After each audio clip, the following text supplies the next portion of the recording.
topic of tonight's talk is, can you grab that for me, mate?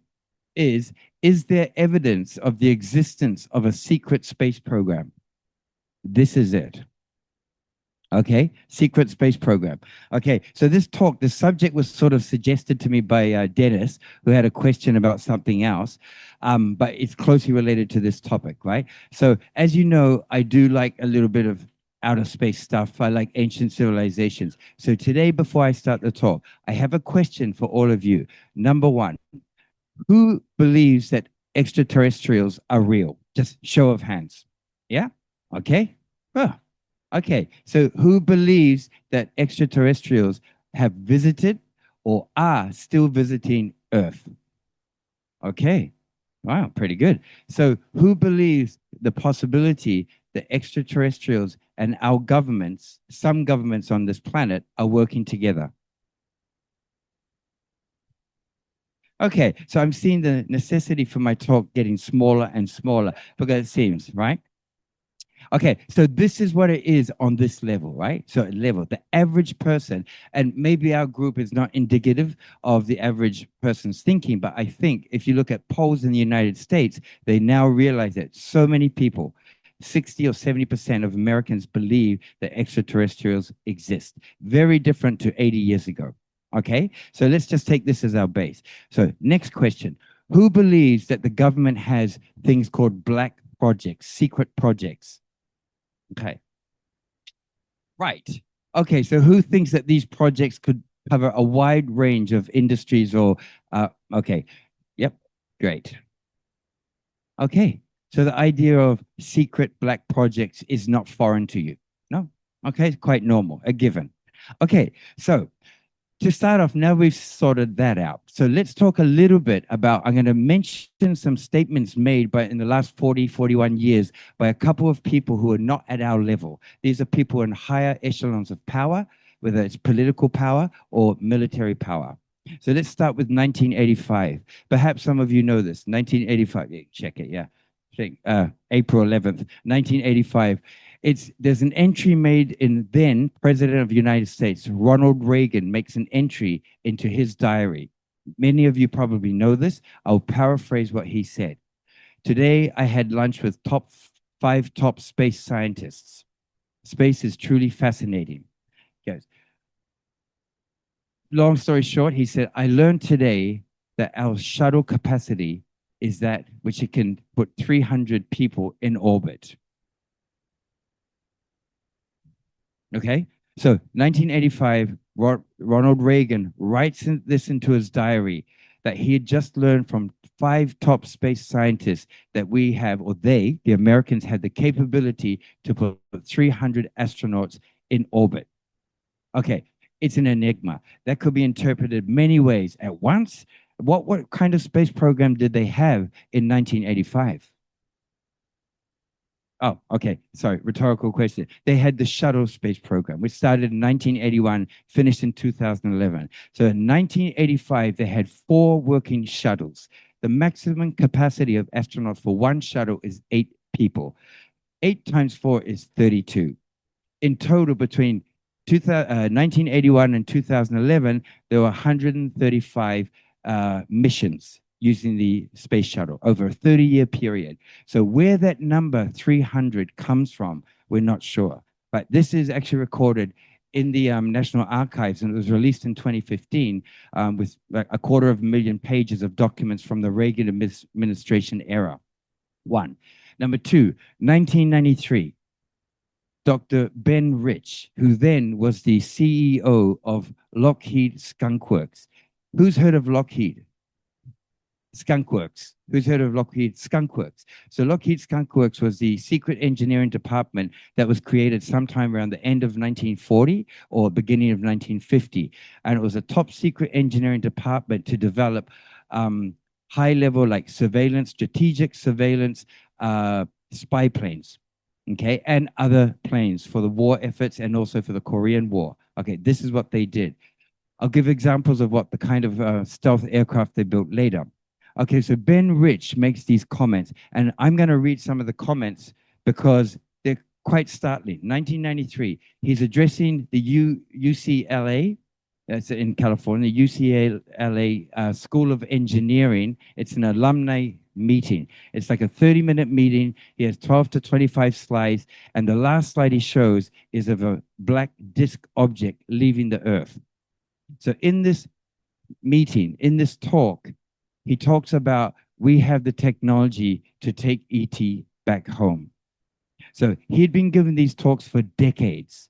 For decades. He worked for Lockheed since 1954, retired. He retired in the early 1990s.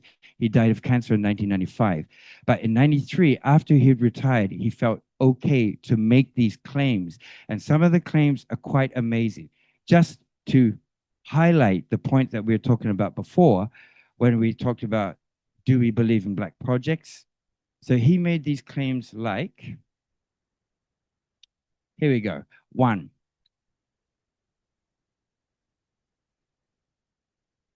okay, the Air Force, in the same speech of 1993, the Air Force has just given us a contract to take ET back home. We already have the means to travel among the stars, but these technologies are locked up in black projects and would take an act of God to ever get them out to benefit humanity. We know now how to travel to the stars. And the final comment he made was, it's time to end all secrecy on this, as it no longer poses a national security threat, and make the technology available for use in private sector. So one, he's plainly talking about the technology that they had in those times. So he's basically saying that everything, and he makes this claim, everything you have seen in Star Wars or in Star Trek, we've been there, done that, or decided it was not worth the effort. Okay, this is like 36 years ago, he made these claims. Everything you see in Star Trek or Star Wars, we've been there, done it. And if we don't do it now, it's because it's not worth the effort. Okay, something to keep in mind. Now let's go from 1993. Let's jump forward to a case that probably most of you know, 2001 to 2002. So February 2001, he was a systems administrator by the name of Gary McKinnon. We've all heard of Gary McKinnon. Maybe not. Gary McKinnon was arrested because he was accused by the US government of hacking into 97 military, NASA, like United States Air Force, the Army, and naval computers, and actually hacking in and looking at highly classified files. Okay, so there was a big court case about him. The US caught him, and they asked the UK to extradite him to the US. That court case went on for 10 years. And finally, in 2012, Theresa May said, nah, we think he's a bit sick in the head and we're not going to extradite him. But what he saw, and the reason why he hacked his computers was, one, was to look for photos of UFOs, to find evidence on UFOs. Two, to find evidence on anti-gravity technology specifically. Three, was to find other technologies that have been suppressed that would assist and benefit humanity. That was the reason. So what did he find? He found many photos in Pentagon and naval files. He made many photos, close-up, high-resolution photos of UFOs. He found lower resolution but close-up photos of UFOs, both on Earth and also in low Earth orbit. He found photos particularly of a cigar-shaped object that he claimed was a couple 100 meters long. He found spreadsheets that were labeled, that were entitled non-terrestrial officers. And then he found another spreadsheet that was entitled fleet-to-fleet transfer, or ship-to-ship material transfer. And when he looked up the name of these ships, which is usually public knowledge, he couldn't find any of these ships. He didn't find any of these ships in the US Navy. So that led him to believe, when he saw the non-terrestrial officers, it led him to believe that there was a secret space program or there was something going on in space. That's just him. So that's 2001. Now let's go to 2005. So back in 1963 to 1967, the Minister of Defense, a guy he's known as the Venerable Paul Hellyer. Paul Hellyer, at the age of 95, still advocated, and he still pushed the point in conferences, in public, on national television, saying that ETs are real and they exist and some governments on Earth have agreements with these ET civilizations. So that guy is the guy responsible for creating the Joint Chief of Staffs between 1963 and 1967 in Canada. He was given information by a U.S. Air Force general, retired, who gave him information stating that ETs are real, and yes, we have agreements with them. So it just bolstered his belief in the idea that they were around and that governments had contracts with them. Okay, now we jump to 2020. 5, 6 years ago, one of the most recent shocking ones is by a guy called Haim Eshed. Haim Eshed was he's Israel's former head of Israel's Ministry of Defense Space Directorate. He's also a professor in astrophysics, a professor in astronomy, and he came out at the tender age of 82 years old. He came out because he had already retired. He made the claim that 1, ETs are real. 2, ETs are in contact with governments. Some governments have agreements in place or treaties in place with some ET civilizations.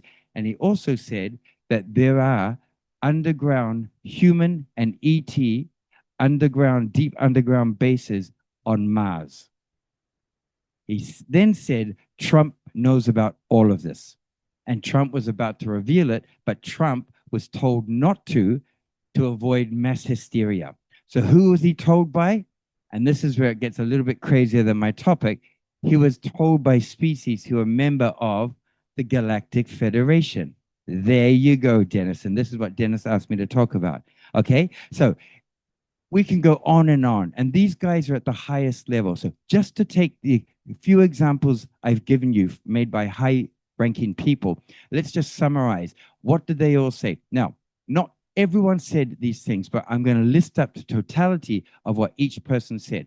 So 1, the belief in extraterrestrials, real. Number 2, extraterrestrials are here. Done. 3, extraterrestrials or some species have agreements with some governments on this planet. Boom. The existence of 1 or more bases or human colonies on Mars. And other is the suppression of technology, high-level technology beyond our wildest imaginations. The list goes on and on. So from there, if we can sort of deduce that these people at high level also have these beliefs, the same beliefs that when I just asked you, people at our level have them. So what do you think the likelihood, if we are to trust these sources, the likelihood of this, there's been something to it, I would say it's very high. So now, from this, the technology, let's jump over from the technology. What kind of technology are they talking about? So if this is where it gets a little bit tricky. And so we have man, thanks. I forgot I made this. So I actually made this in 2021. I completely forgot until today. I was feeding the cats. So this is a timeline of our aviation history, starting from 1903, Kitty Hawk, when the Wright brothers allegedly were the first ones to fly. There is evidence another guy called Gustav Whitehead was actually, in fact, before the Wright brothers, but the Wright brothers' attorneys paid off the Smithsonian and forced them into agreement that if they wanted to keep the very first plane called the Wright Flyer on display in the Smithsonian, then they'd better sign this agreement and only talk about the Wright brothers and no one else. So that started in 1903. We go here, 10 years later, we have biplanes, triplanes having dogfights, 10 years after the first aircraft is invented. Then we go on to the 1920s, 1930s. Then we have propellers. We have bombers with 4 engines. We go on, we get to jet engines. Okay, so this is where it gets crazy. So what we see in the public domain, including our knowledge of the existence of what you call open secrets, which everyone knows about Area 51. We all know, but what goes on there, we don't know. Then there are secrets, which means we're not even supposed to know about the existence of a project or the existence of a military base. Okay, so there are 2 classifications there. So when we follow our civilian aviation timeline, you can see what happens in the US. And most of us can find it on alternative media. We can find it in the news. We see that Trump created a Space Force out of the blue. What's that all about, right? Was there a Space Force before? If you go back to the 1950s, you'll see some of the crazy shit that the United States Air Force and the US Army were looking at creating. 10 years before, if you believe this, 10 years before Apollo 11 landed on the moon in 1969, 1958, the US Army put a proposal forward called Project Horizon, where they had planned to build a lunar base and have 10 to 20 men on the moon by 1967. Another project by the United States Air Force, Project Lunix. By 1967, the United States Air Force had a proposal to build a lunar base and have people there before the Apollo astronauts even made the trip there. So it makes you wonder, so where did these proposals come from? Was there another timeline going on at the same time as your regular aviation history? Was there, due to some sort of technology being discovered, was there a parallel program going on? And this is where we get into the idea of potential secret space program. So I bring up the reconnaissance, the strategic reconnaissance jet plane called SR-71. The reason why I bring this up a lot is because this plane, the existence of this plane was denied for over 2 decades. Over 2 decades, it was a rumor, it was a myth, it was a ghost in the sky that people talked about.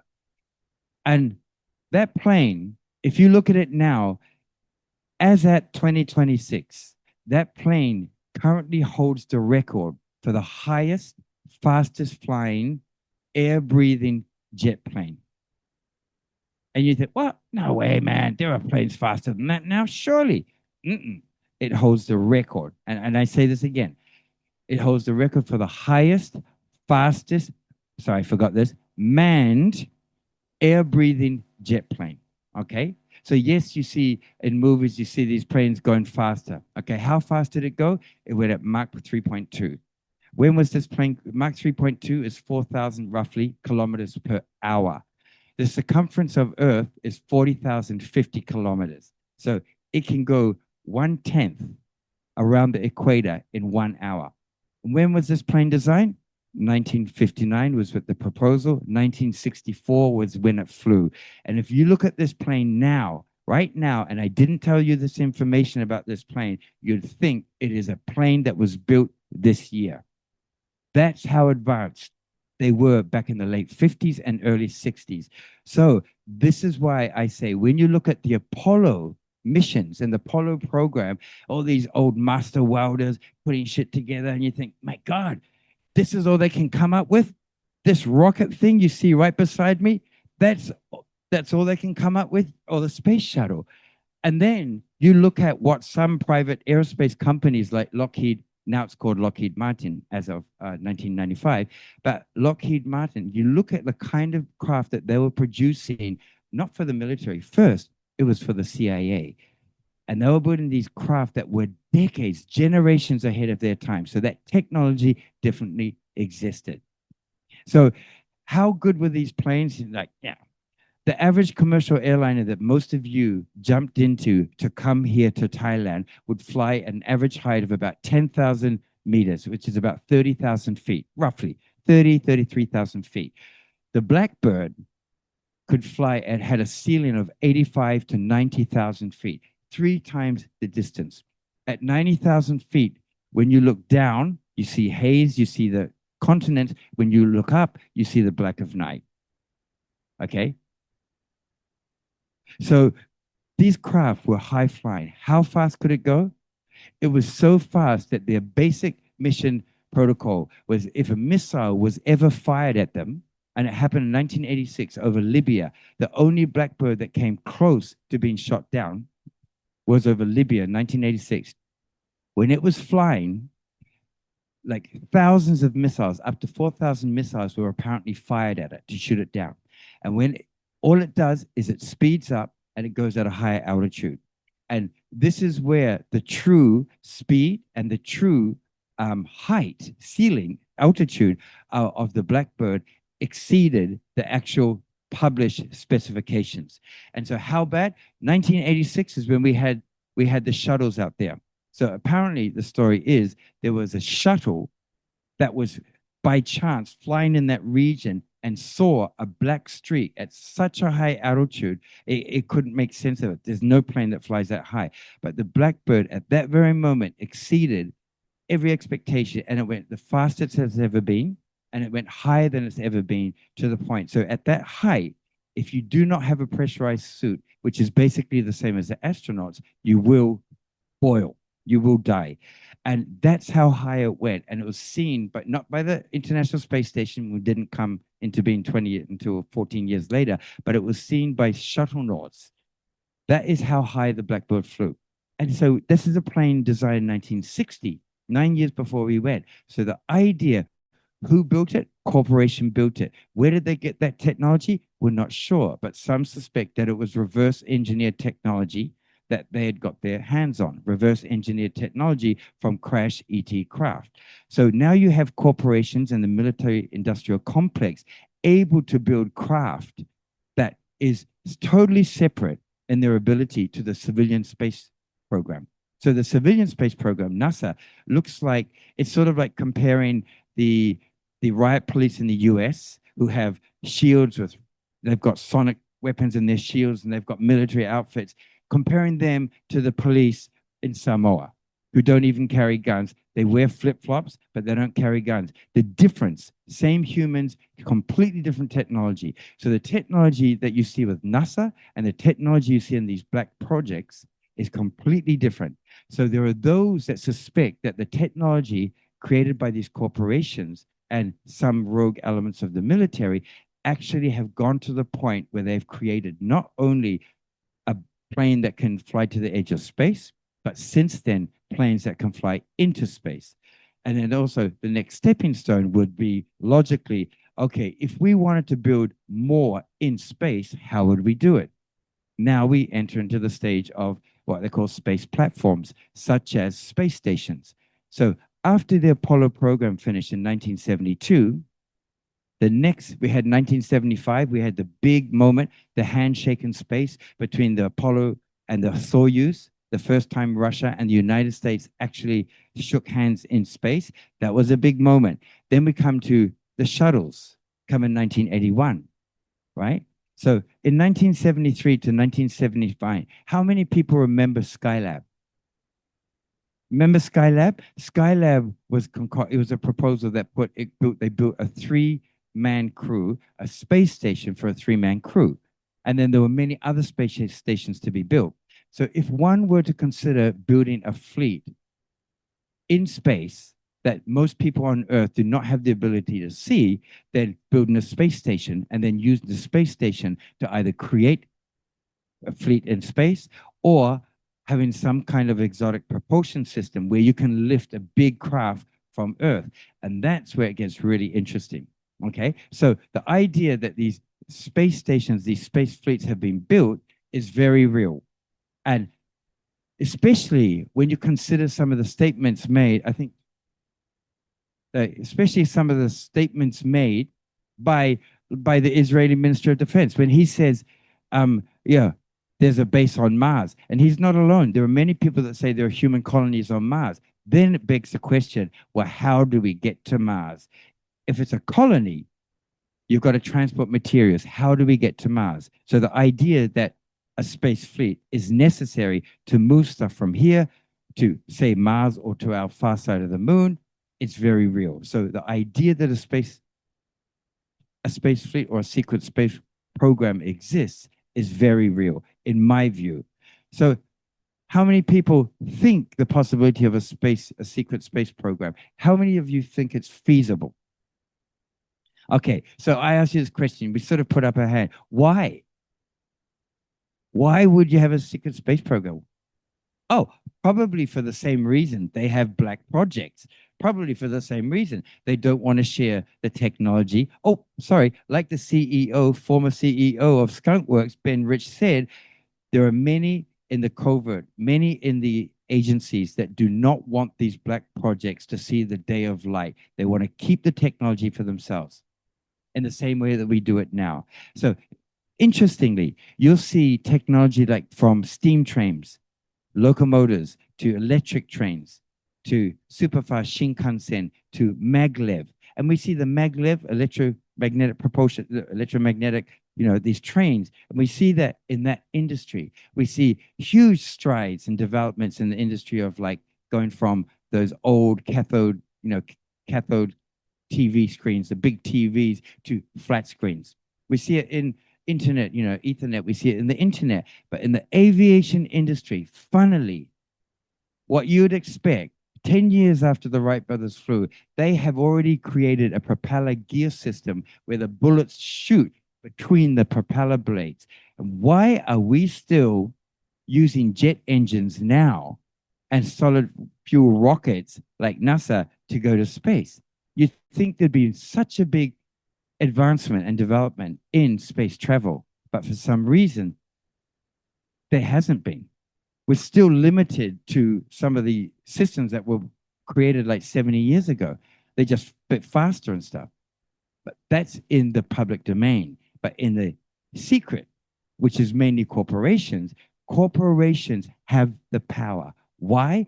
Because military planes, military ships, all depend on private corporations to build as contractors. They need these corporations. So you can imagine Boeing, Lockheed, these guys, if the military, which are the ones that recover any kind of technology, whether it be alien or human, they find an alien craft that has crashed, they recover it, they want to reverse engineer it, they need corporations. So corporations in the end hold a lot of the power.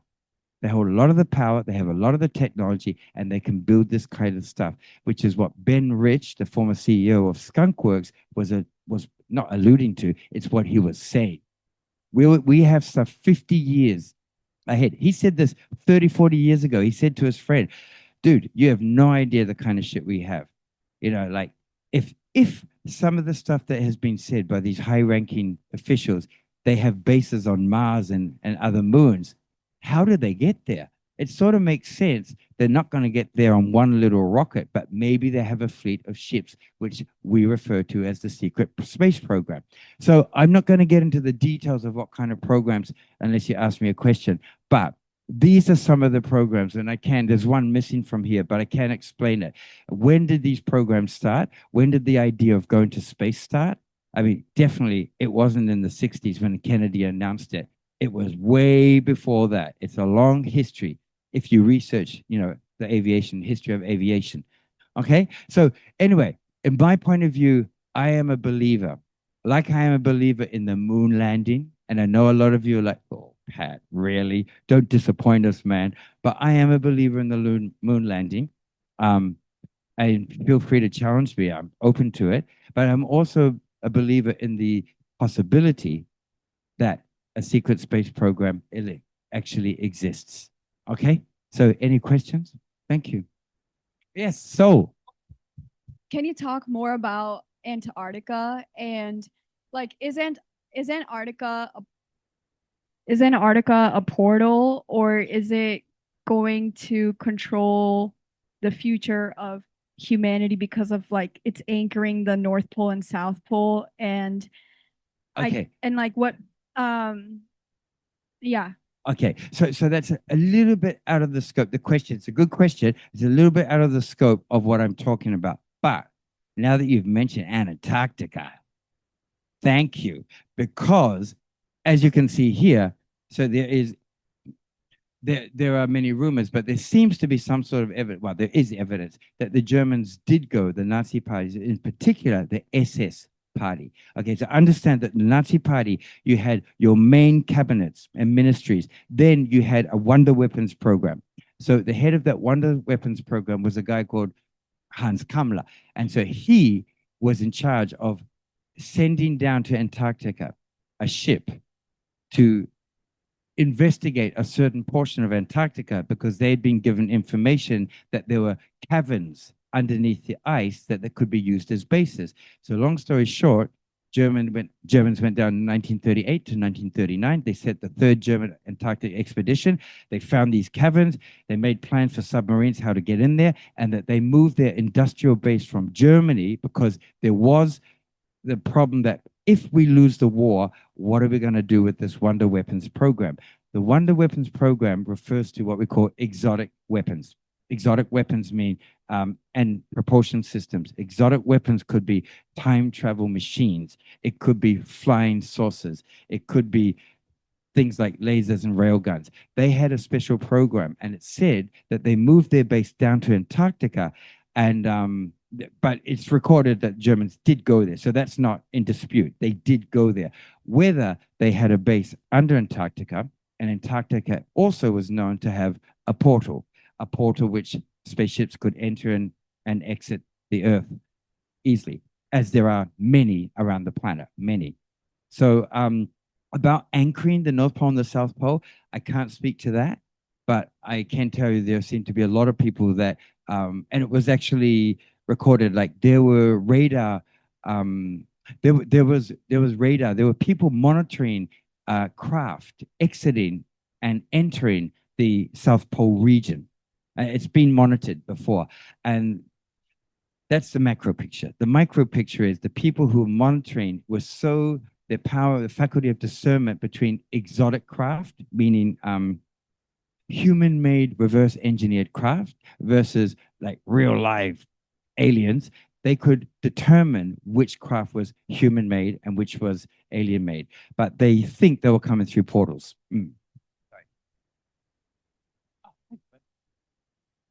Okay, to ask the question. Thank you, Pat. Thank you, Pat. No worries, Dave. David. And so just another framing of why we should want them to keep it secret. The big developments in the aeroplane corresponded with the First World War and the jet engine in the Second World War. Yeah. So militarily, this is where the development happens. And so, so we've seen it more recently with drones and the conflict in Russia and Ukraine. Even closer? Okay. Yeah. I feel like I'm going to be singing your song in a minute. So on the one thing, I think we should not rush to want the secrets to be known, because there's a reason why they're secret. And the reframing of that is that when boys have toys, they like to play with them. So, rather than these sort of coming about as a result of the conflicts, there's a worry for me that actually these could be a cause of the conflict. And, you see stuff with Greenland, Arctic, it's around developing our resources. And of course, we don't know the full extent of those resources outside of this terrestrial planet. So it was just really a comment that let's not be in a rush to unearth the secrets. It's a bit scary. Thank you, David. So my comment would be, bring it on. Let's face the scariness. What we can do when you have fear and you think there must be good reason for it, and the good reason that, let's just assume that the alien, supposedly there was a crash in Roswell, New Mexico, United States in 1947. It was called the Roswell incident, and it was an extraterrestrial crash that apparently crashed. So when that happened, the Army goes in from Roswell. They go in there, they retrieve this craft, and they're going, shit, there are 5 bodies, and there are 4 dead and 1 alive. Like, what do we do? Do we tell the world? So they put it forward to a think tank. And I think, okay, let's ask one of the world's leading, most, prestigious think tanks. And that think tank was the Brookings Institute.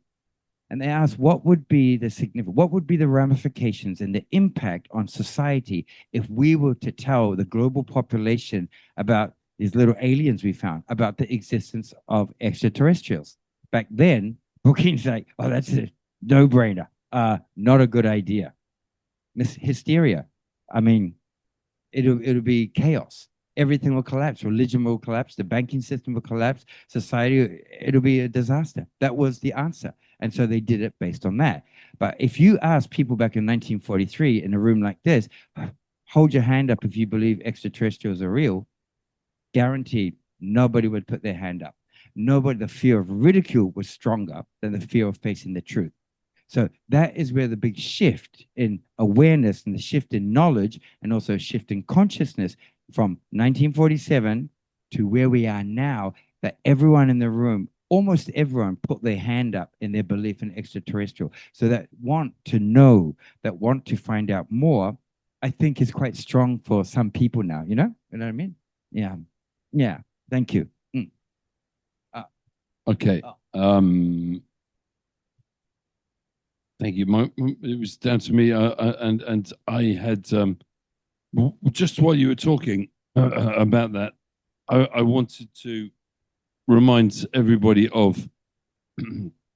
Sorry. This just came while you were talking about that. You mentioned the Brookings Institute report, and it was only about 3 weeks ago when the Bank of England has been urged to prepare for a financial crisis if the US confirms the existence of alien life. No That way. 3 weeks ago. That's Seriously? a headline from 3 weeks ago. Okay. But sorry, I was frantically searching for that No, while no, you mentioned it. I had the no, question anyway. That's great. That's great. And the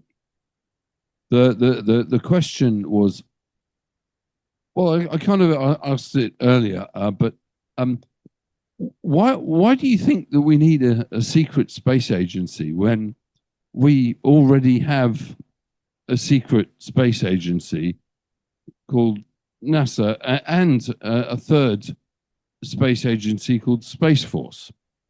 I mean, NASA, for example, we know has many secrets, and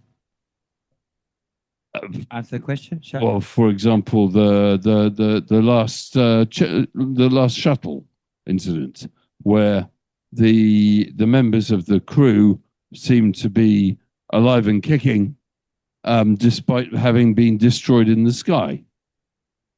Anyway, I think I've made the question. Thanks, buddy. Sorry, forgive me for being so uncouth and smoking a cigarette. But just to answer your question, so one, Space Force is not a civilian agency. Space Force is the sixth branch of the military. Okay, the fifth being the Coast Guard. The Space Force is actually a branch of the military. NASA was created as a civilian space agency in 1958 because there was a vying for power, a power struggle between one, the Army, and two, the Air Force for they wanted supremacy of the skies. And NASA came in. It was the government that decided NASA will be the agency. So they're a civilian. However, when you think about it, the only way that killer satellites and military satellites can get launched into space is via NASA. So on the front, they are a civilian space station. It's like Star Trek. Here we are, Federation. We're here to explore, but NASA does dodgy stuff. I think we know that. But they're not in the public eye. They're publicly stated they are not a military agency. They're not secret. They do secretive things, but they're not secret. As for, and the third one you mentioned was? So Space Force, NASA, and the secret space program. Yeah. And, as David put it, the big boys with big toys, so the secret space program would be, we're saying that the Space Force is actually US military. Space Force comes under the jurisdiction of US military. And the secret space program is completely different. It does not fall under any category. So this is where it gets crazy. So now that you've prompted me, thank you. Didn't take much. So if you want to look at the secret space program, some people say a secret space programs. Some would say the or some secret space programs. As you can see, I've written up there. So you imagine if I said secret space program in your mind about when, timeline, about when do you think something like that would come about? Right, 1940? 1940, okay, during the war, okay? Okay, rockets came around. So rockets are one thing, yeah? So, okay, so now we get it. So understand the reason why, have you heard of Operation Paperclip? Yes? Operation Paperclip. Okay, it's obvious for many. Operation Paperclip, they took 1,500 to 2,000 Nazi scientists to the US. Werner von Braun was number one on the list, they say. And he was basically the front man for NASA from 1958. So because of rockets, right? So rocketry, it was very important. However, what they don't tell them, who's heard of the Schumann resonance? The Schumann, okay, great, this group, right? Have you heard of the Schumann resonance? Okay, the Schumann resonance is the is the electrical discharge. It's the frequency of between the cavity of the Earth's surface and the ionosphere. It was discovered by a guy called Schumann, Winfried Otto Schumann. 1952, 1954, it was confirmed. That Schumann is known for the Schumann resonance amongst most people, known for that only. However, if you go back to his early days as a younger man in the 1920s, he's also known amongst closed circles as the father of the German flying saucer, using electrogravitic propulsion systems, exotic propulsion systems that were 20 to 25 years ahead of the US, which is why that is exactly the reason why Operation Paperclip was implemented. Because when they went to see the carnage in August 1945, after the Second World War, Eisenhower was the five-star general of the European arena. You had Roosevelt had died, President Truman, and a guy called James Forrestal, who was the first Secretary of the Navy. He took with him a very young JFK, John F. Kennedy, went to Germany, it seems. And what did they find? They found in all of the German secret bases, they found advanced like technology. They found documents. They found prototypes in Pilsen, Czechoslovakia. They found prototypes behind the Messerschmitt hangars. They found these prototypes of flying saucers and drawings, and they were like, what the? So they took these scientists. So that is where there's a different group. And within the Nazi Party, it's called the SS. The SS had a secret space program that they started from the 1920s, as Tom said. And that program is where those Germans went down to Antarctica and they continued the secret space program to the point where they started being called a breakaway civilization. Meaning that, so Eamon and stuff, you guys probably know of Albert Speer, right? Albert Speer. Okay, don't worry. So the Nazis that went down to Antarctica, that population grew. Like some say it grew to almost 1 million, 700,000 to 1 million people. And the engineers, the aerospace designers that went down there, they created these machines. And that they became their own little German colony under the ice. And you had the Germans in Germany, completely different civilizations by this time. And so it said that these are the ones that before Sol was referring to portals down in South America at Antarctica, there are many believe that that base today still exists, and they are called a breakaway civilization. So that is what the result of this 1920s German stuff, this German research in the 1920s developed into what's known as the German secret space program, but correctly, it's the Nazi SS space program. And then the fleet that they created, the fleet of saucers they created is now known, is called the Black Fleet. And the Black Fleet is advanced to the point where they operate solely outside our solar system, around the Kuiper Belt, outside past Pluto. I know, and you're like, what? That's why I didn't talk about it much, right? That's the Dark Fleet. Then you have another one. And maybe you guys have heard this word before, Solar Warden. Solar Warden, because they are the wardens of the solar system, is a U.S. Navy, mainly U.S. Navy secret space program that's operated by United States, but has international crew members. And this is the one that uses this cylindrical cigar-shaped craft, which it's called the Andromeda class. Originally in 1943, the Germans drew designs, and they were cigar-shaped, 139 meters long, and they were created to house up to 8 smaller flying saucers inside them. And why could they do that? How could you have a non-aerodynamic cylindrical cigar-looking flying into space? Because the propulsion system they used were not jet engines. And that's where you get into exotic propulsion systems, anti-gravitic propulsion systems, which is basically gravity cancellation devices. If you want to get into it, look into a guy called Thomas Townsend Brown. Okay, in 1927, he filed a patent in the UK. In 1957, he was granted a patent in the US for his work on anti-gravitic propulsion systems. And that is when Lockheed and other companies like Glenn Martin were talking about this kind of technology. So that's the technology the Germans had already discovered 30 years before and were using. And then Solar Warden is sort of like an outdated secret space program. Then you have the elite. Now you have the elite, the corporations like Lockheed and other corporations, Northrop Grumman, who decided, let's create our own one because we've got all the latest technology. And they're called the Interplanetary Corporate Conglomerate, otherwise known as the ICC. Crazy shit, I know. And then you have the last one, which the United Nations after Reagan, not only in 1985, but in 1987, Reagan made that same speech. Imagine if we were threatened by an outside alien force, we'd forget our differences and we'd find commonalities amongst us and we'd pull together to fight against an outside alien threat. He made the speech not once, twice, thrice. He made it 3 times. Then he talked to Mikhail Gorbachev about it, about in the case of an extraterrestrial threat, what are we going to do? Some go as far to say that because of those speeches, the United Nations got together and said, dude, let's get in on the action. Let's get our own secret space program going. And that is what they refer to as the Global Galactic League of Nations. Okay. So I'm just throwing out these names, and I know it sounds absolutely insane, but even forget about the names, but the idea of having a fleet in outer space is no different than any military wanting to expand. And like the military, the frigates in Australia, a guy here 4 years ago who unfortunately died was weapons guidance systems engineer. He was working for BAE, which is an aerospace company.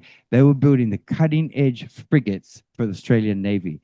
Yeah. And I said to myself, so what kind of weapons? Like, you mean rail guns and lasers? And he's going, yeah, exactly. And then he just opened up and told me everything. And I'm like, I was just stabbing in the dark. But it's exactly where the technology is now.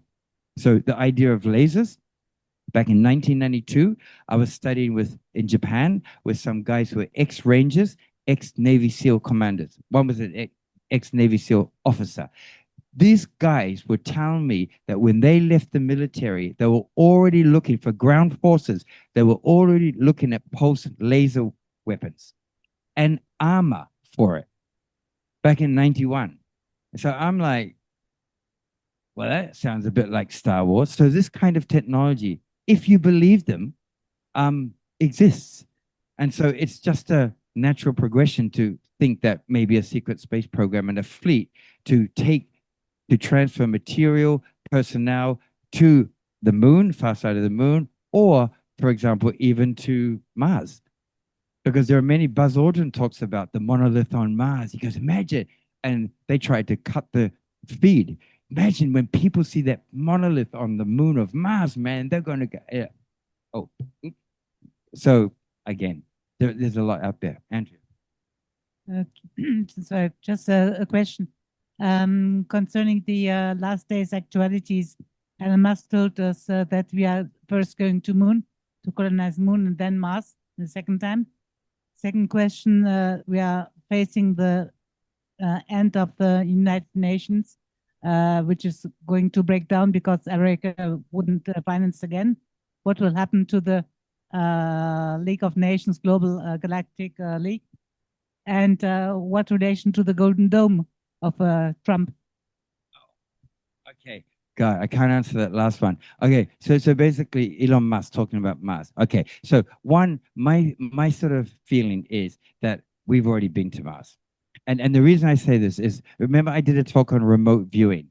And so even back in the mid 1970s, they had Pat Price, Ingo Swann, Joe McMoneagle. These 3 amazingly talented remote viewers were given coordinates, and they're not told what planet they're on. They're given coordinates, and then they found that they were remote viewing the far side of the moon, and the remote viewing bases that already existed in 1970s. I mean, Pat Price was, Joe McMoneagle was asked to remote view these coordinates, found that he was looking at Mars and that there was a civilization there, and they asked him to go back to when the civilization was thriving. He goes back 1 million years. So I think that possibly there are already human colonies there. Okay, that possibly have never ever, for sure, been here, and probably never ever will come to Earth, because there is, there's a lot more detail about the colonies of Mars, But it's interesting that the Israeli minister at the age of 82 just comes out and tells it like it is. Like Paul Hellyer, the Canadian guy, 95, is still saying dude, they're here. I mean, right. Should I wrap it up? Oh, no, sorry. The last one. Yep. Yeah, thanks, Pat, for your short talk. I'm wondering what it's like when you talk long. Sorry. No, I enjoyed it. Thank you. Not really a question, just a comment for the benefit of all of you. Just the other day, I was watching a movie called The Age of Disclosure. I don't know if you have heard about this or not. It's available. It's on my IPTV, but you can probably find it on other sources. The Age of Disclosure. If you want to go deeper down into the rabbit hole, I very strongly recommend you dig it up and watch that movie, because it has some heavy hitters, 23 important people like Lou Elizondo and Mark Rubio and a lot of others talking about the actual fact and the documentary evidence of alien life and footage that was declassified, and it's unbelievable. So, The Age of Disclosure, look it up. Thank you. Brilliant. Thank you. I know of it. Thank you, Victor. You don't get off that lightly. Yeah. Oh, sorry. No, behind you. I think Honey. Sorry, Honey. Thank you, Pat. No worries. So I have one question, right? So we know that we have those programs to get technology. Technologies from the aliens, but what do they want from us? I know that probably technology-wise, we are far less advanced than them. Probably we're like ants or worms for them, right? Probably no, we're not on their Discovery channels or whatever. But I know that it's not their purpose. So what are the governments giving them, offering them, right? Could be some resources on Earth. It could be some living things on Earth, probably human. I don't know. Yeah. Do you have any ideas? That's a good question. So what's in it for them? Okay. So this is gold and silver. It depends which species you're talking about. I know that sounds crazy, but yeah. So Ronald Reagan, I mentioned the 1985 diary entry in his diary, but I didn't mention that in 1981, the then director of the CIA was a guy called William Casey. So there is a story, but it's not documented. I think I haven't found it yet. That William Casey enlightened Donald Reagan on the extraterrestrial scenario. This is what's happening. We're in contact with this many species. And we've signed a treaty called the Greada Treaty, signed in 1954 with Eisenhower. And we signed a treaty with one of these species. And the 4 species that we're actually in contact with, 3 of them are good, and they want humanity we're like their brothers and sisters. They want us to grow spiritually. They want us to live in harmony and peace and become brothers and sisters and members of the Galactic Federation, one of many. If you think of Star Trek, seriously, like that. So you think of United Nations, the Galactic Federation is the bigger version of that. So the species, Ronald Reagan asked them, 4 species, 3 benevolent and 1 not so good, hostile. Yeah. So which one did we sign with? That's the problem, Mr. President. We didn't realize at the time, but we signed the one with the fuckers, with the hostile ones, and the Greada Treaty was. So to answer your question, what do they want from us? For this particular species of alien called the Greys, like my little gray. The Greys, otherwise known as the Zeta Reticuli, is the other name. So what they wanted is genetic material because their species is dying. They need human DNA to basically repair their species, like long generation. So the Greada Treaty between them, the United States government, and the species stipulates that once a year, every year, they're allowed to take, it was something like ridiculous, like 200 to 300,000 humans as abductees. They're allowed to abduct 200 to 300,000 humans. The US government gave them permission. In return, they would give the government technology. And the other species that were there at this meeting were saying, dude, guys, We will help you with your spiritual enlightenment, the path to love and compassion, as long as you get rid of those nuclear weapons. And the military at the time, 1950, just after the war, like, we ain't getting rid of those nuclear weapons, man. No way. So the government decided to go with this species. So to answer your question, this particular species wanted human genetic material for themselves. So they wanted to experiment on us. Other species wanted to just help us. But one of the conditions was that we disarm nuclear weapons out the window. So it was often said by a different species that every time we explode a high atmosphere or even underground nuclear weapons test, every time we explode a nuclear weapon, what we're doing is we're creating a slight tear in time-space fabric, and it's affecting other dimensions. So then it brings into the idea, so not just physical ET beings, not just non-physical entities, but also interdimensional entities also slips into the picture. So I could give you a list of those who are supposedly non-hostile. Everyone who knows David Icke would know about the reptilians, right? The reptilians. So there are many kinds. The Alpha Draconi, the Alpha Draconis, right? So you have Sirius A, Sirius B, the dog star. So there's different kinds of reptilians. We have intraterrestrial, ones that live in the earth, reptilians, who are trying to be manipulated by other ones. There are so many species out there, and there are ones at the military-industrial complex, MIC, or SPIC, Space and Military Industrial Complex, that they have gotten themselves into, because usually the ones that are not benevolent, usually they will exchange technology for human material. One, human genetic material. Now, the very disturbing part of what else they want, species are species. So human trafficking.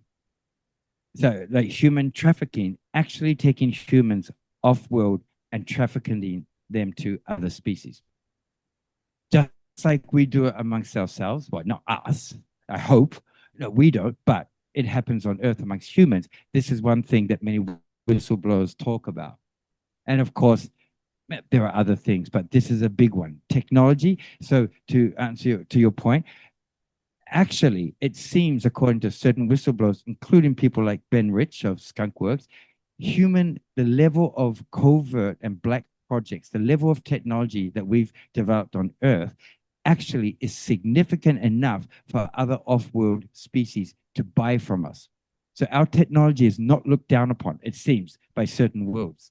You know, our technology, and their technology is actually quite good that other off-world species want to buy it. So humans, minerals, genetic material from humans and others is what they want from us. Or the good ones who want spiritual development, harmony. Do you see a connection in that with the spike in the price of silver at the moment? Possibly, Tom. I'll keep you posted on that. Let me just contact my guys on the cigar-shaped objects in low Earth orbit. But yeah, possibly.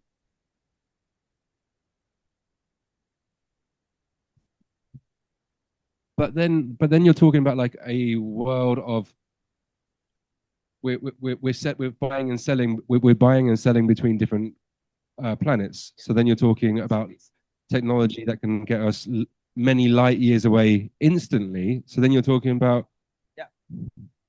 but it's like exactly. Yeah, but like what is it? Is it like a few aliens like Men in Black where we can go anywhere in the world, anywhere in the universe, or is it we are still traveling space? I would probably say that the assumption is one. So I hate to say this, short distances travel, but even short distance. So we're talking like, obviously we're not talking about like some of these places like Orion, 69 light years. We're not talking linear travel. We're talking what they call Einstein-Rosen bridges, which are wormholes. Some wormholes, some would be called portals, and there are smaller things that is reverse engineered technology called jump. And this is not on rock. Either portals will be leave here, instantaneously arrive there, or minutes or hours traveling light years. There is a thing, and we won't get into it, but I'm going to. There's a thing called jump rooms. Okay, so there's technology. Think of wormholes, which has been talked about for decades by everyone. Then portals, which is not as scientific, but unless you're talking about CERN, which now they're actually using the word portal. CERN, like in Switzerland, is creating portals. And then you have jump rooms, which is reverse engineered technology, which is for humans not carrying objects, humans only, to walk out of this, through this, and they end up on a base in Mars or on LOC, which is lunar operations. Yeah, okay, end up on the moon like that. So we're not talking travel, rocket at all. We're talking wormholes, basically, travel.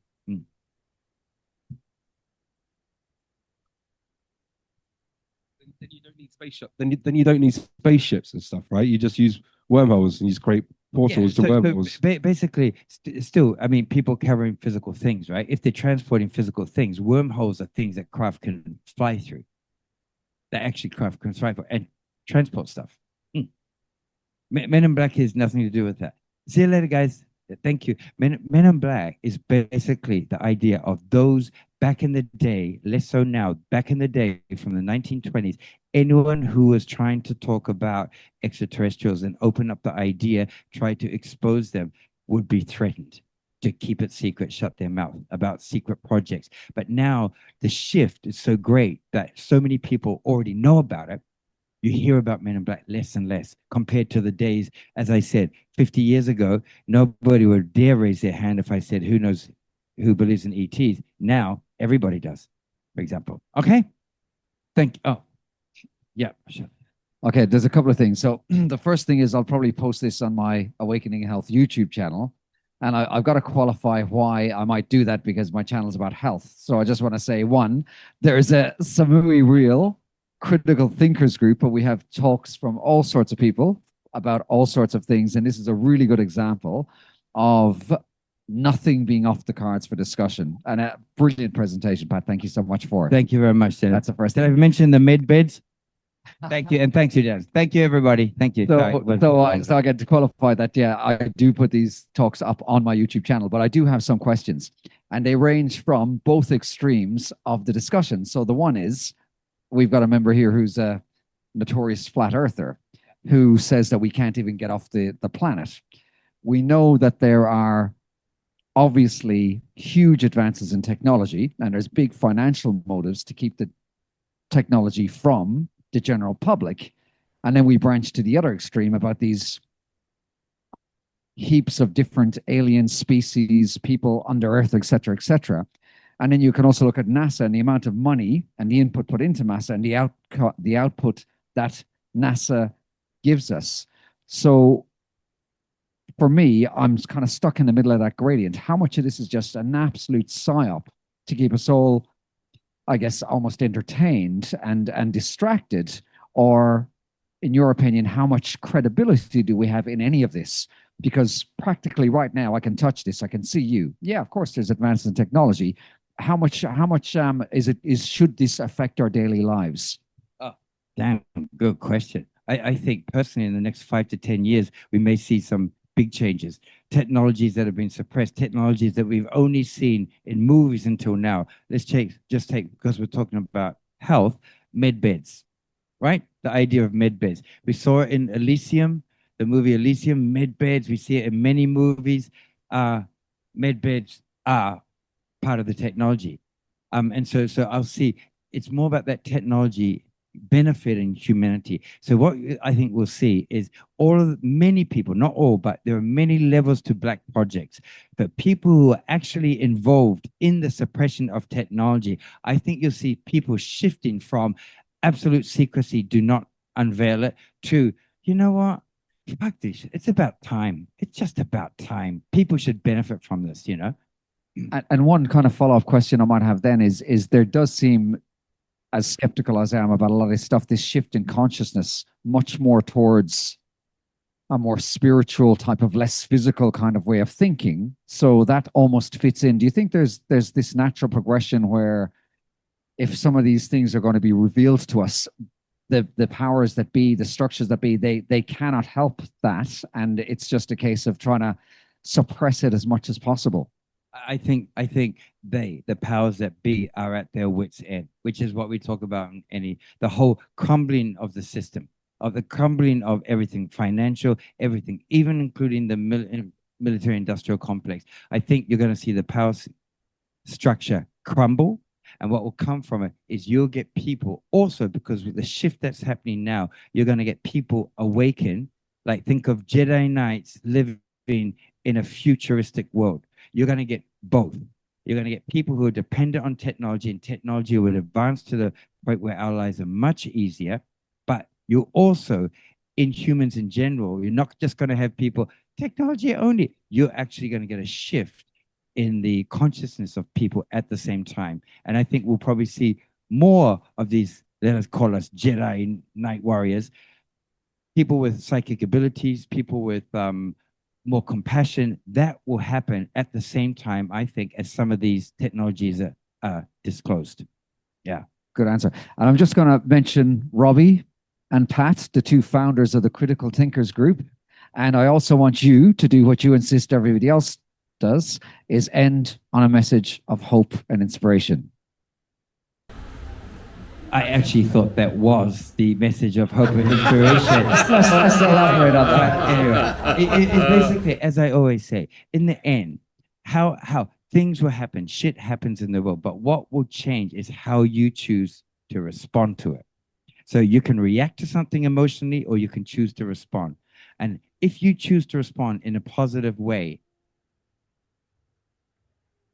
nothing negative will come from that. Choosing to react to the world in a negative way, oh, shit, only breeds negativity. But having a positive attitude all the time and seeing things for what they are, learning to not react to them, but respond to them, which means taking personal responsibility for your thoughts, your words, and your actions, is super important, especially in this day and age. But I think more and more and more people are starting to do that, especially as our group grows. We see obviously more and more people are doing it. And we even have guiding principles, boom, to keep us in check. So, yeah, I think that's it. Thank you. Pat, thank you so much for an excellent presentation. Thank you very much, guys. Thanks for staying to the end. Yeah, it was a short one.